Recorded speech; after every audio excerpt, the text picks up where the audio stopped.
desde 2 de fevereiro, nós também fazemos cambio de horário de missa e oferecer também uma missa adicional na espanhol. Nós assinta com o Conselho Paroquial Pastoral, junto para nós deliberar isso aqui, e também, allá fora, nós fazemos petição também especialmente para missa na espanhol. O horário de missa lo tabira lo seguinte, em vez de 6h30 de manhã, tabira 8h de manhã, tá relativamente temprano, tem missa maior, e também 10h de manhã, essa é missa na espanhol, e 6h30 de à tarde. Esse que é missa 6h30 de manhã, tá caia fora, esse de 9h de manhã também tá caia fora. Tabira 8h de manhã, 10h na espanhol, e 6h30 sigue normal. Também, nós podemos, possivelmente, no futuro, nós podemos oferecer também para nós ter mais contato com os paroquianos, já depois de missa de 8h, ter um café, ou um dirigir, etc. Para assim nós compartilhar rato com os paroquianos.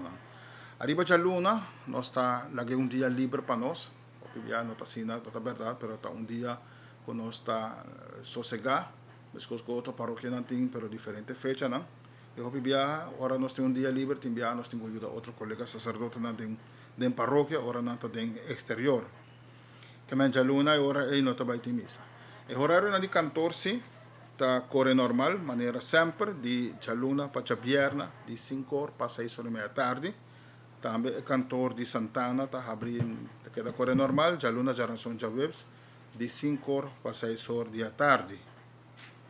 Também nós participamos nos paroquianos, tem fecha estabelecida de bautismo, a fecha não está estabelecida também, não está queda fijo, não está possível para cambiar, também não possível para escolher outra fecha, fora de essa que não, porque nós temos agenda com outra atividade também.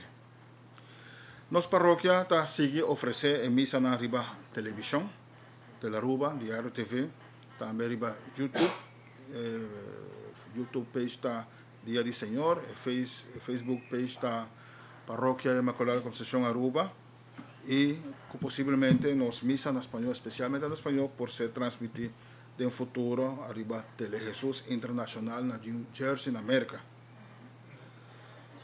A Paróquia Imaculada Conceição, tomando nota com a comunidade latina, está muito grande arriba nossa isla, está compartilhar vida e isla conosco. Nós estamos abrindo porta para nós também, especialmente no aspecto de espiritualidade, no futuro. E a pouco nós estamos com esta desenvolver